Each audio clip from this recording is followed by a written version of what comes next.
नमस्कार। कथक की श्रेष्ठतम गुरु, नर्तक और नवाचारी संरचनाकार गुरु रोहिणी भाटे अपने जिन शागिर्दों को प्रतिभाशाली मानती रही, उनमें एक प्रमुख नाम है मंजरी किरण। कथक की दुनिया में एक नया सपना लेकर आने वाली कलाकार, अमूर्तन को रूपाकार देने वाली संरचनाकार, नृत्य और नृत्य के बीच दायित्वपूर्ण सृजन की अभिव्यक्तिकार, नृत्य में सुंदरता, कला और नई कथा वस्तुओं को समायोजित करने की फिक्रमंद मंजरी किरण के कार्यक्रमों की एक लंबी फहरिस्त है। उनकी बहुत सी प्रमुख संरचनाओं में दो संरचनाएं केंद्र में हैं। एक है डेजर्ट रिवॉल्व्स और मेघदूतम।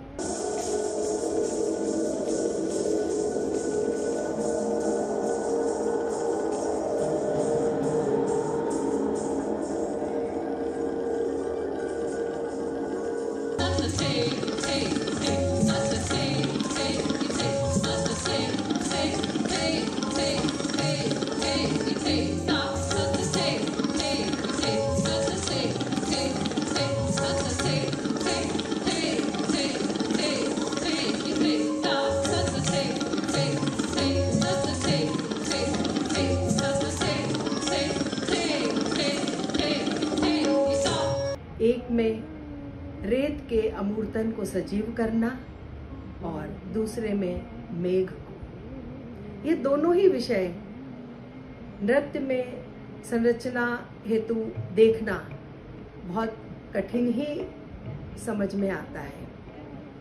मंजरी किरण वर्तमान में जयपुर में स्थित है और आज भी अपने नए नए सृजन के साथ में विद्वान गुरु पंडित सुरेश तलवलकर जी से अपनी ताल पक्ष की शिक्षा को भी जारी रखे हुए हैं। तो चलिए बातचीत करते हैं मंजरी किरण जी से। मंजरी जी, आपका आज हमारे साथ उपस्थित होने के लिए बहुत बहुत सबसे पहले तो धन्यवाद करती हूँ, अभिनंदन करती हूँ, स्वागत करती हूँ। और मैं भी आपका धन्यवाद करती हूँ कि आपने अपने इतने सुंदर कार्यक्रम में मुझे शामिल किया। शुक्रिया। बस ये भी एक जुगलबंदी है हम लोगों की कि हम उस कलाकार से बात करके उसकी एक जिंदगी के एक छोटे से हिस्से को सबके सामने ला सके। तो हमारी कोशिश यही रहती है। तो आप एक बहुत ही महान गुरु रोहिणी भाटी जी की शागिर्द हैं और उन शागिर्दों में भी एक बहुत ही काबिल शागिर्द हैं आप। तो आज सबसे पहले तो हम आपसे आपके गुरु के विषय में ही जानना चाहते हैं, क्योंकि आप जो आज हैं अपने एक माँ बाप की आशीर्वाद तो होता ही है, साथ में गुरु की एक शिक्षा और जो दिशा है उसके तहत आज मंजरी किरण एक कथक का एक प्रसिद्ध नाम है। तो गुरु के विषय में हम जानना चाहते हैं कि उनकी शिक्षा दीक्षा और उनकी जो एक शिक्षा का एक स्टाइल था अपने स्टूडेंट्स को दीक्षित करने का, वो किस तरीके का रहा? जी चित्रा जी, आपका क्वेश्चन बहुत ही महत्वपूर्ण है और मैंने अपनी सीनियर फेलोशिप के लिए इसी विषय को चुना था। अच्छा।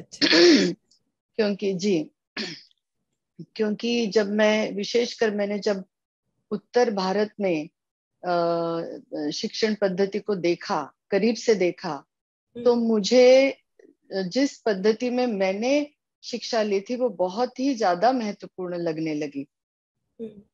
तो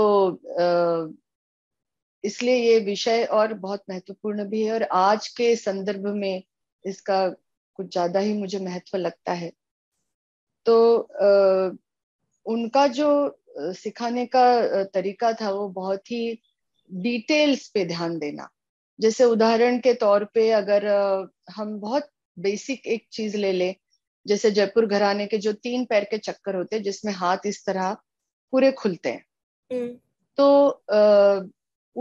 उसमें हर बोल पे पैर का किस तरह संचालन होगा, हस्तकों का किस तरह संचालन होगा, गर्दन का संचालन कहाँ किस तरह होगा, और नजर का टिकना कैसे होगा, कहाँ पे होगा, ये सारी चीजें हमें उसी वक्त जब पहली बार ये चक्कर सिखाए जाते हैं तभी इन चीजों को बहुत बारीकी से उसको डाला जाता था, जैसे कि पैर कहाँ बजेगा और कहाँ नहीं बजेगा। अच्छा अच्छा। तो अगर, और इस तरह से मैंने ये अनुभव किया कि इस तरह से सिखाने के बाद जब मैंने अपने स्टूडेंट्स को सिखाना शुरू किया तब मैंने ये अनुभव किया कि वो बाद में कितनी भी तेज गति में वो चक्कर करने पर भी उसमें उतनी ही सफाई और सुंदरता बनी रहती है। और बोल भी पैरों के स्पष्ट दिखते होंगे, नजर दिखती बिल्कुल होंगे। स्पष्ट। बिल्कुल बिल्कुल। जी, जैसे तत तत थई है तो वो तत तत थई, इन 3 बोलों पे ही पैर का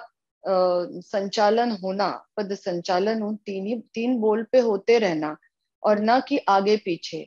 तो ये सारी चीजों पे इस तरह से। फिर लयकारी की अगर बात करें तो हम लोग हमेशा क्लास में 1 गुण से लेके 16 गुण, 3 ताल अच्छा की बात जी। करें तो पहले हमेशा 1 गुण से लेके 16 गुण ठेके पे करते थे, और उसके बाद ही और कोई तत्कारों के रियाज होता था। तो इस तरह से लय की जो एक पकड़ बनती है। पकड़, हाँ, दिमाग में, और ठेके के साथ में तबला, सिर्फ ठेका बज रहा है, तो उससे इस तरह से फिर लयकारी में बहुत ही उसकी। तो मैं भी अपने स्टूडेंट्स को इसी तरह पहले क्रमलय का अभ्यास कराना और बार बार उसको करते रहना, तो कोई भी लय पकड़ने में फिर मुश्किल नहीं होती है। इसके अलावा अगर अभिनय की बात करें रोहिणी जी के, तो वो तो बहुत जाहिर है कि अभिनय में जितने विविध विषयों पे काम उन्होंने किया है उतना मेरे विचार से शायद किसी भी कथक कलाकार ने इस क्षेत्र को दिया होगा। जी जी। तो और उनका सिखाने का, मैं अच्छा, एक महत्वपूर्ण बात मैं कहना चाहूंगी कि मैंने खुद उनसे 6 वर्ष लगातार एक 1-to-1 बेसिस पे सीखा। उसके अलावा ग्रुप में भी हम करते थे शाम को क्लास में, और उनकी जो संरचनाएं होती थी उसमें पार्टिसिपेट करना, और ये सब होता ही था। पर 1-to-1 सीखने से जो एक बारीक नजर गुरु की रहती है, हर चीज पे वक्त वक्त पे टोकते रहना, जैसा कि मुझे ध्यान है बहुत शुरू में जब मैंने उनसे 1-to-1 सीखना शुरू किया तो उन्होंने मुझे थरीकिट के वो सिखाया था, रेला जिसको कहते हैं, तो जिसमें खुले पैर का संचालन है। और उसके बाद में उन्होंने मुझे एक एड़ी की तत्कार सिखाई। और जब मेरी क्लास होती थी तो वो खुली पैर की तत्कार करो फिर तुरंत एड़ी की करो, या फिर एड़ी की करो फिर तुरंत खुले पैर की करो।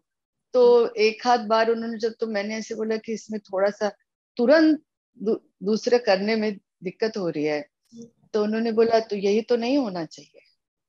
अच्छा। हम जब जो चाहे वो हम कर पाए, यही तो रियाज का महत्व है। और मतलब यही है कि शरीर का एक संतुलन और कंट्रोल नृत्य में आना बहुत जरूरी है। जी जी। हाँ, दरअसल रोहिणी जी की देखिए, मोहन राव कल्याणपुरकर जी की शागिर्द रही, लच्छू महाराज जी की रही। तो अगर हम बेसिक तरीके से देखें तो जयपुर और लखनऊ दोनों घरानों का अंग उनके साथ रहा। सुंदर संगम। और अभिनय में भी मुझे याद है एक बार जब मैंने उनके पास कई अभिनय की रचनाएं सीखी, जैसे ठुमरी में काहे रोकत है, झूलत राधे है, कजरी है, जो बैठ के भाव, जिसमें बैठ के भाव यही फॉर्म, उसी फॉर्म में सिखाया जाता था। और ऐसे राम है, तो जब मैं ऐसे राम जगत हितकारी, ये पंडित बिंदादिन महाराज जी की रचना, बहुत सुंदर तरीके से उसको रोहिणी जी करती थी मंच पे।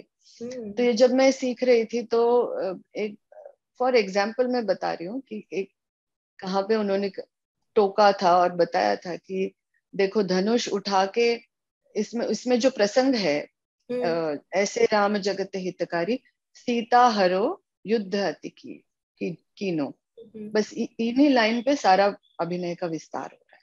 अच्छा। तो हाँ, तो कांचन मृग प्रसंग है उसमें, कांचन मृग प्रसंग दिखाया जाता है। तो उसमें पहले तो सीता के कहने पे श्री राम धनुष उठाते और जाते हैं, फिर कुछ ही समय में पूरी परिस्थिति बदल जाती है और लक्ष्मण धनुष उठा के जाते हैं। बिल्कुल जी। तो मैं सीख रही थी, तो उन्होंने कहा देखो, राम का जाना और बाद में लक्ष्मण का जाना, इसमें बहुत अंतर है, उसको समझो।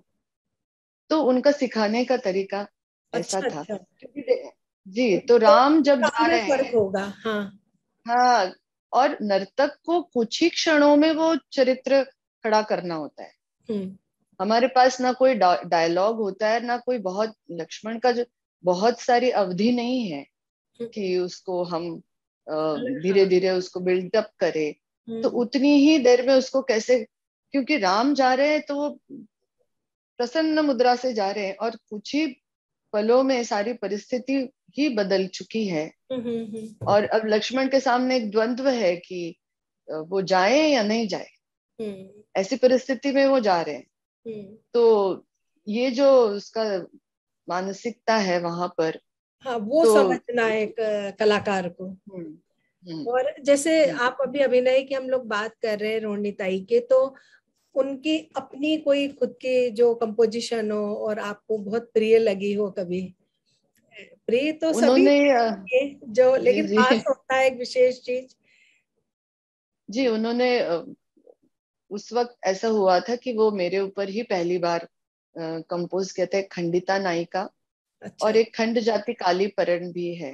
तो हम्म। मैं आपको कालीपरण सुना देती हूँ। बिल्कुल, क्योंकि अब हम तो आपको अभी कह नहीं सकते कि आप नृत्य करके, लेकिन बैठ के आप जो भी बता हाँ, लेकिन सकते कालीपरण की रचना मोहनराव कल्याणपुरकर जी से उन्हें प्राप्त मिली हुई थी। होगी। जी जी।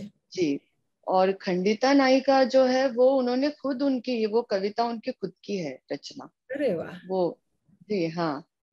तो वो भी मैं आपको खंडिता नायिका के भी थोड़ा सा बोल सुना देती हूँ। तो खंडिता नायिका तो सबको पता ही है हम्म। कि, तो परंतु उसके बोल ऐसे हैं कि भोर होत घर आए। तो नायिका रात भर इंतजार करती है, शाम को दिया जला के वो बैठती है, परंतु सुबह होने पर नायक आता है। और जब वो दरवाजा खोलती है तो उसके सामने सारा चित्र स्पष्ट है। हम्म। और वो एक खंडिता नायिका जो है, वो मानिनी नायिका है, और वो तुरंत नायक को धिक्कारते हुए उसको उससे अलग हो जाती है। तो भोर होत घर आए, कहाँ बीती सारी रात, किन सौतन संग प्रीत, रंग रलिया किनी मीत, नैन अलस रत नारे, कारे होठ कजरारे, महावर के रंगे हाथ, बीती रैन किन साथ। वाह। ऐसे उसके शब्द हैं। जी, हम्म। तो इस तरह से वो एकदम से खंडिता का जो स्वभाव है वो तुरंत ही वहां मतलब निकल के एकदम से एकदम से, खड़ा हो जाता जैसे उसका कोई, व्यक्तित्व। हाँ। एकदम से। तो हम्म। जैसे कोई सिद्ध पुरुष जब राग गाते हैं, कलाकार गायक, तो वो कुछ ही क्षणों में राग का जैसे वहां पे आविष्कार हो जाता है, वो उसी तरह से यहाँ पर भी मुझे लगता है हमेशा से कि यहाँ पर भी ऐसा ही हो रहा है। वाह। आ, तो हाँ। जैसे अभी जब हमने बात शुरू की तो आपने कहा, और मैंने भी इतने समय में एक महसूस किया देख कर कि जो महाराष्ट्र में एक कथक है, वो अगर हम उसको घरानों से नहीं भी बांधेंगे तो वो एक अलग नजर आता है। उसमें एक हम्म छवि, रोहिणी भाटे जी की हम्म पूरी एक छवि नजर हम्म आती है। बिल्कुल हमेशा सही बात कह लगता रही है हैं आप। वो उनके शागिर्द में दिखता है कि हाँ ये रोहिणीताई के शागिर्द हैं। तो हम्म और उनके व्यक्तित्व में कुछ ऐसी बात जो आपने नजदीक से देखी होगी, हम्म हम्म तो जरूर आप हमसे बताएं कि ऐसा कौन सा उनकी चीज जो हमेशा आपको आकर्षित करती रही, आपको लगता रहा कि ये चीज मुझे मेरे में होना चाहिए, कभी हम्म ऐसा लगा ताई को देखकर? बिल्कुल बिल्कुल, उनमें लगे तो तो इतनी इसलिए सारी, आ- उनका व्यक्तित्व ऐसा था कि हर कोई उनसे प्रभावित हो जाता था, और सिर्फ व्यक्तित्व नहीं था, वो एक बहुत इंटेलेक्चुअल महिला थी। और महाराष्ट्र में जो आप कह रहे हैं कि जो एक स्टाइल दिखती है, तो उसका मुझे ऐसा लगता है कि बेबीताई ने दो जयपुर और लखनऊ दोनों की ट्रेनिंग उनकी थी, और उन्होंने बड़े विचार पूर्वक दोनों घरानों की विशेषताओं का जतन किया था। उन्होंने अपने कई इंटरव्यूज में ये बताया है कि उन्होंने किस तरह जयपुर की विशेषता और लखनऊ की विशेषताओं का जतन किया।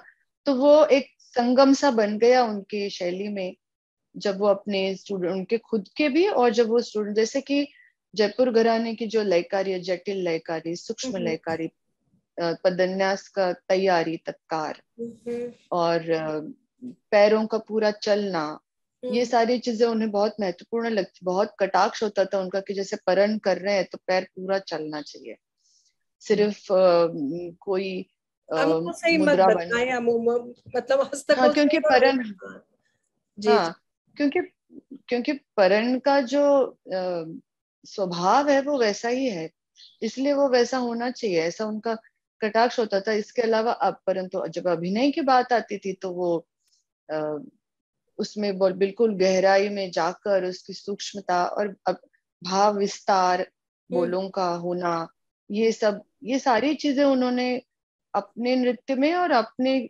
शागिर्दों को भी वैसे ही सिखाया। ऐसे ही तालीम तो दी। इस वजह से, हाँ, तो इस वजह से जो एक शैली उभर के आई, मुझे लगता है कि वो सबने उसका, वो अनुकरणीय थी भी, तो वो सबने उसका अनुकरण किया भी है वहां पर।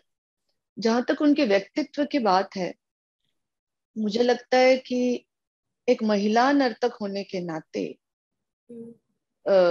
गरिमापूर्ण व्यवहार, क्या ये बात। उनके मतलब एक महान गुरु नर्तिका तो वो थी, लेकिन उसके अलावा महिला होने के नाते आ, हमारा व्यवहार कैसा होना चाहिए, इस पे उनका, मर्यादा। और वो अपने शागिर्दों में वो डाल भी देती थी। हमें उन्होंने अनजाने में पूरी तरह से वो बात डाल दी, क्योंकि कथक विशेषकर या शास्त्रीय नृत्यों का अगर हम इतिहास देखेंगे तो ये बात बहुत महत्वपूर्ण भी है, ऐसा मुझे लगता है, जी। ताकि समाज में नृत्य को और नर्तक को, दोनों को सम्मानपूर्ण स्थान प्राप्त हो, और वो निर्माण करने में उनका ये सबसे बड़ा योगदान है, ऐसा मुझे लगता है। बिल्कुल, अपना एक मर्यादित और गरिमामयी व्यवहार ही समाज में एक स्त्री को स्थापित करता है, और वो भी बिल्कुल एक इस बिल्कुल। तरीके की, जिस वक्त जिन हालातों में उन्होंने सीखा होगा, उस वक्त तो स्त्री का नृत्य में आना अच्छा ही नहीं माना जाता था। बिल्कुल बिल्कुल। वो ऐसा था, पूना में उस वक्त बहुत ब्राह्मण डोमिनेटेड एक जगह थी वो, जो, हाँ। बिल्कुल, और काफी और ऑर्थोडॉक्सी कह सकते हो उस समय को। 1947 की बात है ये, जब उन्होंने नृत्य भारती की स्थापना की थी। तो वो जब साइकिल पे जाती थी क्लास लेने, तो लोग कंकड़ मारते थे। हाँ बिल्कुल बिल्कुल। ऐसी वो स्थिति थी, तो उनको इन सारी बातों का उन्होंने ध्यान रखा, और वैसा हुआ भी। पूना में आज नृत्य का अपना स्थान है वहां पे, कला जगत में। बिल्कुल। अभी जैसे हम लोग आपकी शिक्षा दीक्षा की बात कर रहे हैं, और आपने बारीकियों के बारे में भी चर्चा की, तो एक बात है कथक को लेके कि कथक कथा का संप्रेषण पैरों से, चाहे भावों से, चाहे हस्तकों से कथा को हम संप्रेषित करते हैं। अब इसकी अभिव्यक्ति को सूक्ष्म रूप में ही हम देखी और समझी जा सकती है। जैसा कि जैसे आपने बताया कि गुरुजी, रोहिणी जी जिस बारीकियों से शिक्षा देती थी, वही तालीम आप अपने स्टूडेंट्स को दे रही हैं। तो अब जैसे पहले की हम बात करें, तो पहले तो कथक महफिल में होता था, घेरे में होता था। जैसा पंडित बिरजू महाराज जी और सबके संस्मरण से पता पड़ता है कि छोटी सी जगह में वो लोग डांस करते थे। तो छोटे छोटे आईब्रो संचालन, कसक मसक, ये जो हमारे एक शब्द कथक की महत्वपूर्ण चीजें हैं वो सब देखी जा सकती थी। और जबकि कोई टेक्नोलॉजी का इस्तेमाल तब नहीं होता था। अब आज के समय में टेक्नोलॉजी जो है उसके बिना वो भव्य प्रस्तुतियां संभव ही नहीं हो पाती। अब वो सूक्ष्मता मुझे ऐसा लगता है कि हम कैसे किस तरीके से देख सकते हैं, क्या वो सिर्फ एक डेफिनेशन और परिभाषा बन के ही रह पा रही है, या अगर हम कहें कि दर्शक है इंक्लूडिंग समीक्षक भी, आर्ट क्रिटिक किसी की बारीकी को देख के ही तो एक समीक्षा लिखते हैं, और नृत्यकार है उनके सूक्ष्म सौंदर्य के जो दर्शन होना है वो नसीब में अब कम लगता है। अगर हम छोटी स्क्रीन की अभी हम आ गए हैं उसकी बात को तो हम सेकंड करें, लेकिन मंच पे वो सूक्ष्म प्रस्तुतियां या कलाकार की अपनी बारीकियां वो किस तरीके से देखी हम, संभव है इस समय में? नहीं, मुझे लगता है कि संभव है, क्योंकि जैसा कि आपने कहा मंच बदल गया है, लेकिन मंच बदल गया है तो भी हमारे साथ दूसरी सुविधाएं अब उपलब्ध है, जैसे कि प्रकाश योजना, माइक्रोफोन्स जो पहले के समय में नहीं थे। तो ये सारी चीजें हमारे साथ, और हमने स्वयं ने हमारी गुरु रोहिणी जी को इस तरह का अभिनय या रचनाएं करते हुए मंच पे देखा है, और लोगों ने, दर्शकों ने उसको सराहा है, ये भी देखा है हमने। अच्छा जी। तो ऐसा नहीं है कि वो संभव नहीं है, पर मुझे लगता है कि अब थोड़ी सी सब में एक अस्वस्थता है कि वो देखने का मतलब चैन, सुकून और जिसको ठहराव कहते हैं, देखने की एक जो उसकी सब्र जगह, होना चाहिए। हाँ। हाँ, उसकी जगह चमत्कृति ने ले ली है। हम्म। तो चमत्कृति का परिणाम थोड़ी देर के लिए तो होता है, आप थोड़ी देर के लिए उससे प्रभावित होते हो, लेकिन हमारी गुरु ऐसे कहती थी कि हमारा जो भारतीय संगीत है और नृत्य है, ये केवल मनोरंजन का साधन नहीं है, ये स्वयं के लिए भी और इसलिए दर्शकों के लिए भी आनंद एक आनंद और एक आध्यात्मिक स्तर का आनंद देने का भी माध्यम है। तो उसको उसी तरह से, और हमारा जो उसकी जो जिस तरह से वो उसकी जो बुनाई है हमारे संगीत और नृत्य की, वो उसी तरह से दिखाई देती है। वो, हाँ, जी। वो सिर्फ मनोरंजन के हिसाब से उसकी जो दिख रही है ग्रोथ, वो वैसी है नहीं। तो खुद को भी और इसलिए दर्शकों को भी, तो मुझे नहीं लगता कि संभव नहीं है, परंतु ये थोड़ा सा समय परिवर्तन जो भी है कहेंगे हम, लेकिन हमारी ये कोशिश रहती है कि ऐसी जो परंपरागत चीजें और जो सूक्ष्म चीजें उनको भी जतन किया जाए और अगली पीढ़ी तक उनको इन पहुंचाया जाए। आपका आपका ये विचार है या कहना है कि यदि कलाकार स्वयं चाहे तो वो अपनी हर चीज को दर्शकों को प्रस्तुत कर सकता है, यदि हम किसी अन्य धाराओं में ना बहे तो? बिल्कुल बिल्कुल। बिल्कुल। ये तो, और यही सब चीजें गुरु की तालीम से और उनकी दिशा किस डायरेक्शन में अपने स्टूडेंट्स को लेके जाते हैं। और इसीलिए मैंने आपका देखा कि आपकी अपनी इस नृत्य की, उसमें आपने बहुत सारी संरचनाएं की होंगी इस नृत्य की यात्रा में, लेकिन आपकी दो महत्वपूर्ण संरचनाएं हैं, डेजर्ट वॉल्स और मेघदूतम का। और ये दोनों ही एक भव्य सब्जेक्ट है, मतलब मेघदूतम पे करना भी अपने आप का एक भव्य सब विषय है। तो डेजर्ट इवॉल्व्स का जो आशय जो मैं बता सकती हूँ, बाकी तो आपकी परिकल्पना तो मैं पूछूंगी, कि मरुभूमि का सदियों में सरल से जटिल और शीर्ष रूपों से विकसित होना है। बिल्कुल यही है ना? हाँ। जी तो यानी जी। कि जो एक कायांतरण, चेंजेस की जो प्रोसेस है, प्रक्रिया है, कथा है, जो कि एक नैसर्गिक है, बहुत स्वाभाविक है, चेंजेस तो स्वाभाविक है, तो उसकी निर्मिति है। और इसके साथ में जो वो मरुभूमि, पूरा मरु सभ्यता का वो एक इतिहास भी है।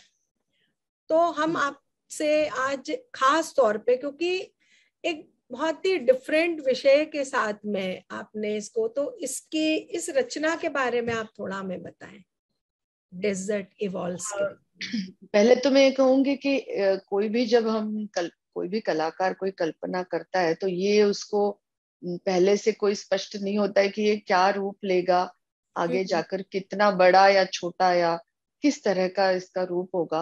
वो तो धीरे धीरे जब उस पे काम करते हैं तो उसका एक रूप बन जाता है, और जब पूर्ण दादा। रूप बन जाता है तब हम्म, फिर वो उसमें कुछ सोचता है कि भाई नहीं ये चीज नहीं होनी चाहिए या नहीं हो सकती, या समय सीमा का फिर विचार किया जाता है, या हम्म, प्रतिभागी नर्तकों का भी विचार करना पड़ता है। तो हम्म, ये सारे उसमें इस तरह से उसका रूप तो इस तरह से फिर बनता है एक। जी जी। हम्म, और मरुभूमि की जब मैं राजस्थान में घूमी, हम्म, और हमारे घर में आर्किटेक्चर का माहौल है और आर्किटेक्चर की बातें होती रहती है, तो जब मैंने घूमने के बाद मुझे ऐसा लगा कि यहाँ की संस्कृति एक साथ जैसे पनपी हो, जैसे वास्तु भी है या चित्रकला भी है या मिनिएचर पेंटिंग है या हम्म। नृत्य है या गायन है, ये सारा एक साथ इसकी उसका ग्रोथ विकास हुई। हुआ। हाँ, जी जी। इसका विकास है हर स्तर पे, वो ऐसे दिखता है हर स्तर पे, उसमें एक समरूपता दिखती है। हम्म। तो वो हमेशा मुझे एक दिमाग में विषय घेरा डाले था कि क्या मैं अपनी भाषा में इन चीजों को कभी प्रस्तुत कर कर सकती सकते हो। हूँ। जी। तो इस तरह से वो सोच बना, और जब कोई संगीत या इस तरह से मुझे मिला तो फिर मैंने उसको आगे सोचा। क्योंकि इसमें आपकी काफी मेहनत और दिखती है इस पूरी हम्म। संरचना में। क्योंकि जी। जैसे इसमें आपने जो फोक इंस्ट्रूमेंट है, हाँ। मोर्चा करताल जैसे, इनको भी आपने यूज करा है। सारंगी भी यूज की है। सारंगी जी। का एक जो एक लोक स्वरूप है, शायद। कमाईचा। हाँ, वो शायद उसमें इस्तेमाल हुआ है कि नहीं, वो तो आप बताएंगी, पर नहीं मुझे लगा नहीं, कि वो नहीं सारंगी। हो हाँ। पाया। हाँ, हाँ। वो नहीं हो पाया। तो और जैसे मीरा के भी है उसमें, जो लोक राग हम्म। रागनियां है वो भी है। तो हम्म। दूसरी तरफ कथक हम्म। की भी शास्त्रीयता है। खास तो आपका हम्म। कथक में ही आपने उस स्वरूप को प्रस्तुत किया। तो हम देखते हैं कि हम्म। जबकि हम लोक से शास्त्रीय की तरफ हम जाते हैं, तो वो बीच का हिस्सा कि उप शास्त्रीयता में रह जाता है। डिफिकल्ट होता है, मतलब किसी फोक को शास्त्रीय तक। तो ये जो आपकी युगलबंदी का है, या आपकी संरचना की कल्पना, जो वो आपने कैसे कल्पित की पूरी? हाँ, तो वो ऐसा हुआ कि ये मैंने जैसे बताया कि मेरे दिमाग में ये था कि किस किस तरह से ये जो सारी समरूपता है वो हम्म, किस तरह से उसका एक जगह संयोजन हो सकता है, और नृत्य की भाषा में उसको हम्म, क्योंकि नृत्य भी जय राजस्थान का बहुत ही महत्वपूर्ण अगर आप लोक नृत्य देखेंगे तो इतने विविध लोक नृत्य हम्म, राजस्थान में है। तो हम वन बाय वन इस चीज को एड्रेस करते हैं कि इसकी कल्पना इस तरह से हुई कि मैंने एक बार किसी एग्जीबिशन में हम्म, एक एल्बम मुझे मिला, अच्छा। परकशंस ऑफ इंडिया, जो संगीत नाटक एकेडमी द्वारा बनाया हुआ था एल्बम, जिसमें अलग अलग राज्यों के वाद्यों का छोटे छोटे पीसेस थे। जी तो जी। उसमें राजस्थान के भी थे, मोरछंग था, खड़ताल था, हम्म, और पखावज का बहुत सुंदर पीस था जो पंडित दुर्गालाल जी ने बजाया हुआ था। तो वाह। वो पीसेस अपने आप में पूर्ण थे, हम्म, एज अ पीसेस ही उसमें दिए थे, और वो मैंने एज इट इज ही हम्म, उसको यूज किया, क्योंकि संगीत हमेशा से मेरे लिए एक चैलेंज रहा है, और हमारी गुरुजी का बहुत कटाक्ष होता था, और वो संगीत को बहुत अनन्य महत्व देती थी रचनाएं करते हम्म, वक्त। तो इन पीसेस को सुनने के बाद मुझे और एक जो शुरुआत का पीस है जिसमें धोरों की वो आंधी और धोरों का एक वो है, उसमें दिखाया गया है, तो वो पीस भी। तो वो पंडित जाकिर हुसैन साहब की एक सीडी मुझे मेरी एक स्टूडेंट लेके आई थी कि मैम इस पे ये कोरियोग्राफी के लिए बहुत इस पे सोचना चाहिए हमें। वाह। तो वो भी मेरे दिमाग में ऐसे सारी चीजें थी, और हम्म, वो ऐसे जैसे क्लिक होती गई, हम्म, कि ये यहाँ पे मेल खाता है। तो ये संकल्पना ऐसे बनी कि जब मैंने वो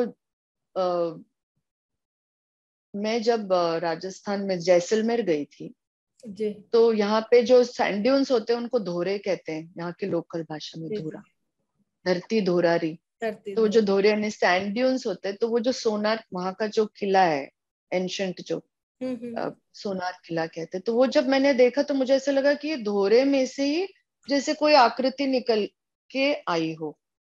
अच्छा। वाह। हाँ बिल्कुल, क्योंकि वो वही उसी पुराने लोग तो लोकल मटेरियल ही यूज करते थे ना।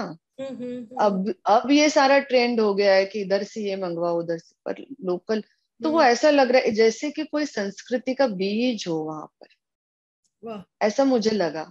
हम्म। और या फिर कोई आंधी चल रही हो और रेत धीरे धीरे कोई आकार लेके थम हार गई हो, बना रही हो। अच्छा।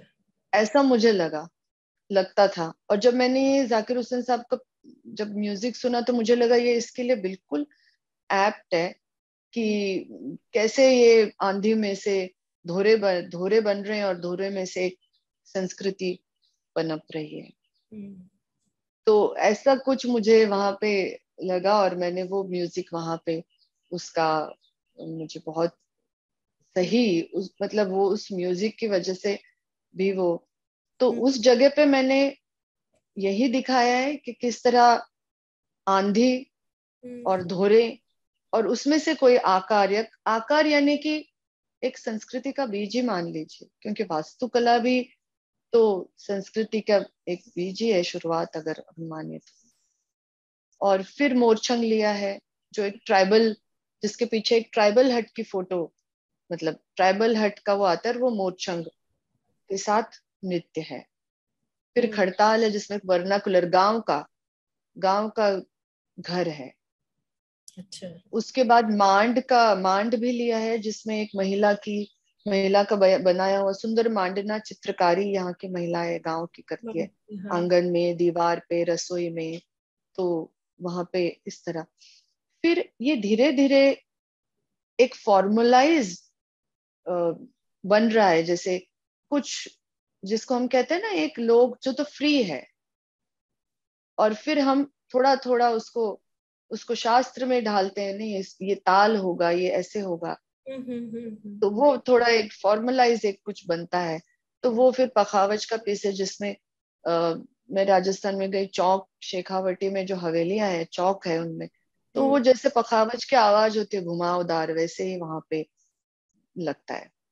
अच्छा। तो ऐसी सारी चीजें, सारंगी, फिर सारंगी तो जीर्ण जो ऐसी वास्तुएं हैं राजस्थान में जो अब राजस्थान के धरोहर का अभिन्न अंग है, और वो अब जीर्ण हो चुकी है लेकिन उनमें पुराना वैभव उनका झलकता है कहीं कहीं।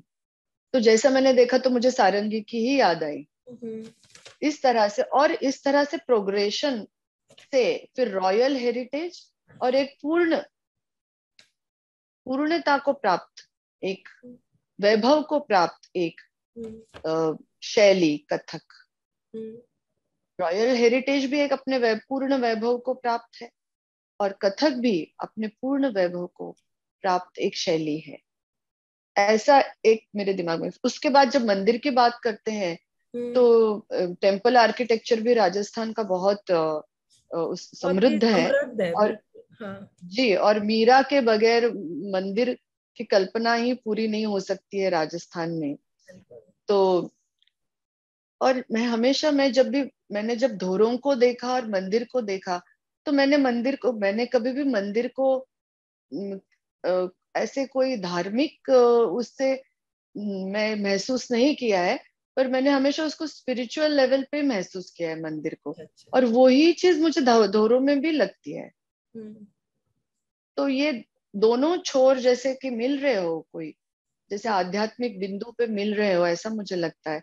तो इस तरह से एक कड़ी मेरे विचार से मैंने बनाई वो है। एक उस आकार बन गया जी, उसका फिर। एक आकार बन देखिए गया। ना कि लोक की भव्यता, शास्त्रीयता की भव्यता और साथ में जुड़े हुए सभी कलाकार भी भव्य। भाई दुर्गा लाल, भव्य है। जाकिर हुसैन जी। और मुझे लगता है कि कुछ राजेश अडवाणी जी वगैरह आदि सब आपके हाँ विजुअलाइजेशन में थे ये लोग? जी, उनके जॉयस प्लैथ एक हमारी हाँ, अमेरिकन मित्र है, वो फोटोग्राफी, वो राजस्थान में आती थी एज अ विजिटिंग प्रोफेसर, और राजस्थान से उन्हें इतना प्यार हो गया था, उन्होंने इतने फोटोग्राफ्स, वो हमें, हमारे पास उनके उन फोटोग्राफ्स का संकलन हमारे पास वो सभी छोड़ा आपके हुआ था। साथ जो जुड़े इस कला की संरचना में सभी भव्य लोग, और बहुत अद्भुत है। लेकिन यही है कि जी इस दृश्य को और इस श्रव्य मतलब सुनने की जो परिकल्पित एक कथक की एक ऐसी जो संरचना है, तो इनमें उनकी विशेषताएं तो चलिए जो होती हैं कोरियोग्राफ करते में होती जाती हैं, उसकी लिमिटेशंस भी कुछ होती होंगी इनको बनाने की, सीमाएं कुछ। हाँ। हम्म। बनाने की लिमिटेशन ये है कि जैसे खड़ताल है, तो खड़ताल इस वाद्य के साथ बहुत स्कोप है कथक में, क्योंकि उसमें इतना रिदमिक पैटर्न्स वो लोग बनाते हैं। हम्म। किंतु यहाँ पर हर एक जर्नी दिखानी थी, इस हम्म। वजह से हम उसको पूर्ण रूप से नहीं दिखा सकते हैं। हम्म। या फिर कथक की भी बात करें तो सारे पहलू है दिखाना यहाँ पे संभव भी नहीं था और उचित भी नहीं होता मेरे हम्म। विचार से। तो ये थोड़ा सा एक मुझे लगता है। और लिमिटेशन में और ऐसा कह सकते हैं कि हम, राजेश अडवाणी जी ने हमारे लिए इसको ऑडियो विजुअल बनाया, यानी कि जब वो म्यूजिक के साथ साथ ही विजुअल चेंज होता तो रहे चेंज हो रहे अपने आप। थे। हाँ। हाँ, तो वो उन्होंने हमारे लिए फिल्म बनाई थी। हम्म। तो उसमें यही होता है कि हमें एक पीछे पर्दा चाहिए जिसपे ये विजुअल आएगा, हम्म। फिर तभी ये पूर्ण, मतलब पूर्ण रूप से इसकी प्रस्तुति हाँ, होती एक्चुअल है। में कथा को लिंक करना ही तो एक हाँ डिफिकल्ट पार्ट होता है। हाँ सभी विजुअल्स और उसकी मतलब किस तरीके से रूपांतरित चीज हो रही है या कायांतरण हो रहा है, हम्म उसको एक लिंक करना हम्म एक पार्ट महत्वपूर्ण हम्म, होता है। वाह। जी तो एक आपकी जो संरचना है मेघदूतम, उसमें तो आज हम शॉर्ट में ही बात करेंगे, क्योंकि मुझे लगता है कि उस संरचना को हम देखना भी चाहेंगे कभी, क्योंकि जी। उस समय की कालिदास जी का लिखा हुआ ये रचना और संस्कृत भाषा में, और विश्व हम्म मोहन भट्ट जैसे एक महान संगीत का मतलब जिन्होंने जिसमें संगीत दिया है, और उसको हम्म भी आपने एक नृत्य में पिरोया है, तो जी उस बारे में भी थोड़ा सा आप बताएं हमको। हाँ। मेघदूतम का भी एक ही प्रस्तुति हमारी हुई है। अच्छा। कालिदास प्रसंग करके एक इवेंट हम्म। होता है मंदसौर, जो कालिदास की जन्मभूमि है। जन्मभूमि है और जी। कालिदास संस्कृत अकादमी द्वारा वो आयोजित होता है, उज्जैन में कालिदास संस्कृत हम्म। अकादमी है। हम्म। तो अभी एक ही प्रस्तुति उसकी हुई है। हम्म।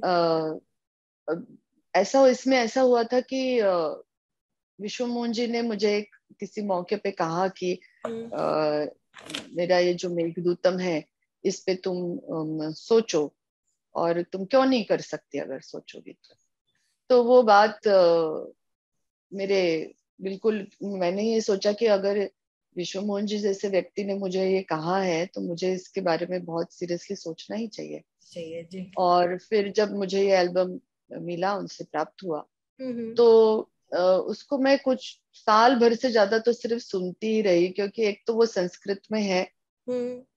और उसमें 15 वर्सेस उन्होंने लिए हैं, अच्छा। जिसमें कि वो, हाँ, और मेघदूतम जो है हम्म। अ, महाकवि कालिदास की ऐसी रचना है कि इसमें एक कहानी भी है और हम्म। जबरदस्त एक कल्पना विलास है, हम्म। जिसमें वो जो यक्ष है वो मेघों से उसका संवाद हो रहा है। मुझे लगता है कि ये उसका, इस पूरे महाकाव्य का ये प्राण तत्व है कि वो जो यक्ष है वो मेघों से संवाद कर रहा है। एक तो ये कल्पना ही, मतलब कल्पनातीत सी कल्पना है कि मतलब एक चुनौतीपूर्ण भी है और थोड़ा जोखिम भरा भी चुनौती, है। जोखिम भरा तो बहुत ही था, क्योंकि विश्व मोहन जी का कि म्यूजिक का मेघ सबसे अपनी पहले, प्रेयसी को दूत या संदेश वाहक की तरह मतलब भेज उसको रहा, मतलब वो कर रहा है, तो वो उनके हाँ अभूतपूर्व एक हाँ, और उसमें कल्पना पूरा है। संवाद है, वो उससे बात कर रहा है, मेघों से वो यक्ष बात करता बात है कर रहा है कि जी। तुम इस, हाँ, इस मार्ग से जाओ, फिर इस मार्ग में तुम्हें इस तरह से दिखेगा, फिर अलकापुरी में तुम विश्राम करना, हम्म। वहां की, तो वो एक समय, उस समय की भी बात है। और संगीत तो अभूतपूर्व था ही, है ही उनका। उसमें कॉस्ट्यूम्स की भी एक चुनौती थी कि चरित्र भी दिखे और वो समय भी दिखे और वो जो कथक एक भी दिखा। वातावरण है मेघों का वो भी हम्म, वहां निर्माण हो। हम्म, और फिर कोई भी संरचना की जब प्रस्तुति की बात आती है तो जो हमारे पास हम लिमिटेड ही प्रतिभागियों को लेते हैं या कर पाते हैं, तो वो सारे लिमिटेशंस के साथ काम करना होता है। तो इस तरह से वो काफी चुनौतीपूर्ण था और मुझे उसको उस प्रस्तुति के स्तर पे लाने के लिए 3 से 4 साल मुझे लगे। अच्छा।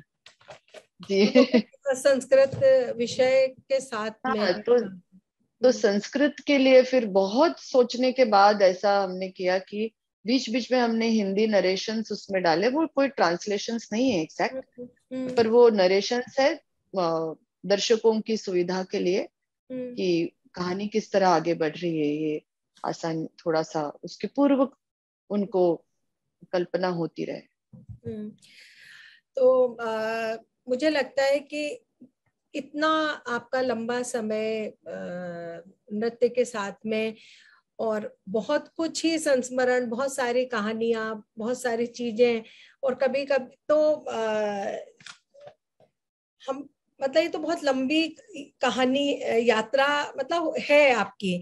तो मेरा एक बात है कि इतने विशाल फलक पर और इतनी विराट विराट कथाएं पर आपने कथक में जो उसका रूपांतरण किया, मतलब जो कंपोजिशंस की, संरचनाएं की, तो आप अपने विचार से बताएं कि आपका भीतर ने ये आपको कहता है कि आप उसके साथ पूरा जस्टिस कर पाई, या अब भी कुछ छूटा हुआ है?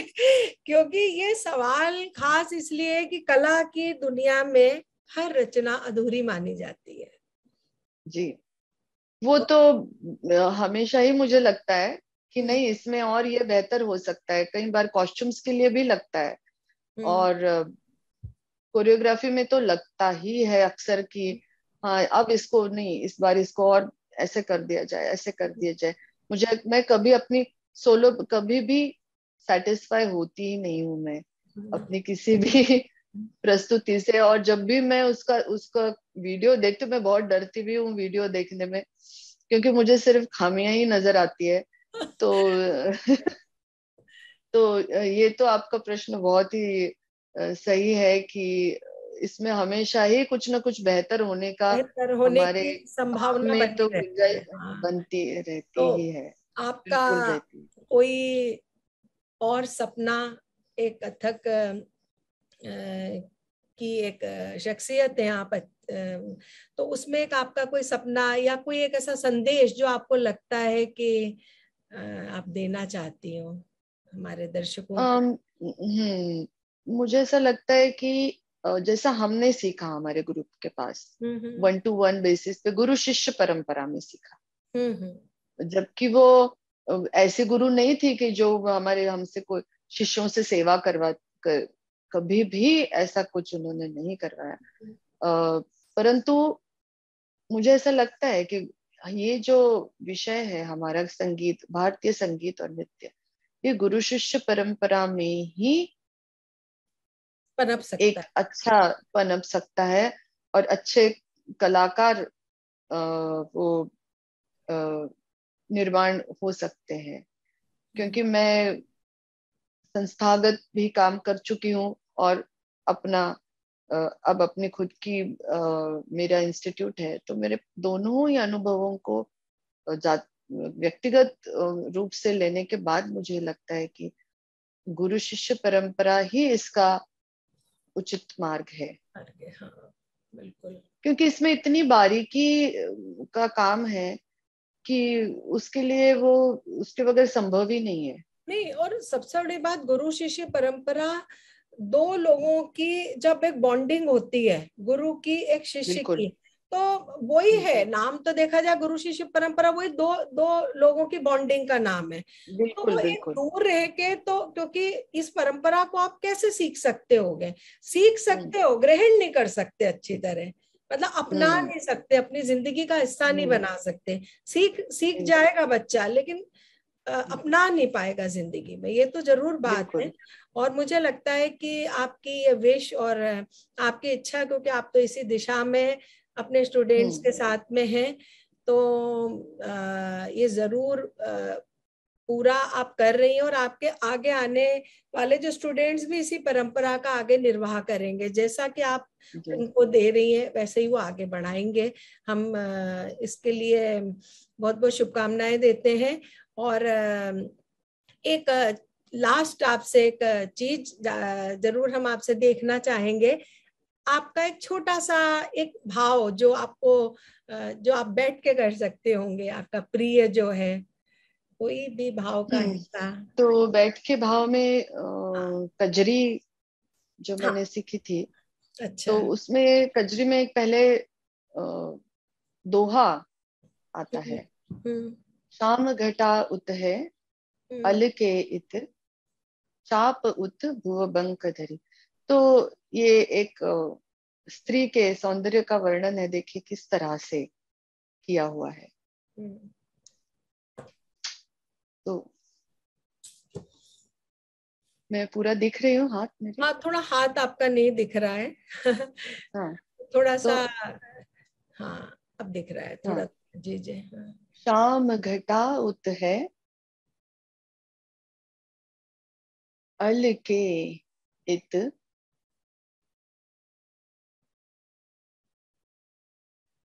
चाप उत भुव बंक धरी। उत दामिनी दंत दम के इत, बघ पाति उत, इत मोती लड़ी। उत बूंद अखंड, इत असुआ, बरखा बिरहन सो, ओढ़ पड़ी। क्या बात है, बहुत बढ़िया, बहुत ही सुंदर। जी। और बहुत सुंदर, बस इतना मैं कह सकती हूँ। थैंक यू, और थैंक यू, कभी आपको थैंक सामने यू। देखने का, और हम तो फिर एक बार कहेंगे मेघदूतम मुझे जरूर देखना है। और जरूर उसके। जल्दी जब भी कोई अच्छी नजदीक में प्रस्तुति होगी तो हम जरूर देखेंगे। और आज आपने इतना जो वक्त हम लोगों ने बातचीत में दिया, बहुत उपयोगी बातचीत है हमारे सभी, खास तौर पे शोधार्थियों के लिए जो होता है, स्टूडेंट्स के लिए ये बहुत उपयोगी बातचीत। आज आपने बहुत अच्छी जानकारी दी, और आपका हमारे साथ उपस्थित होने के लिए बहुत बहुत धन्यवाद। बहुत बहुत धन्यवाद चित्रा जी।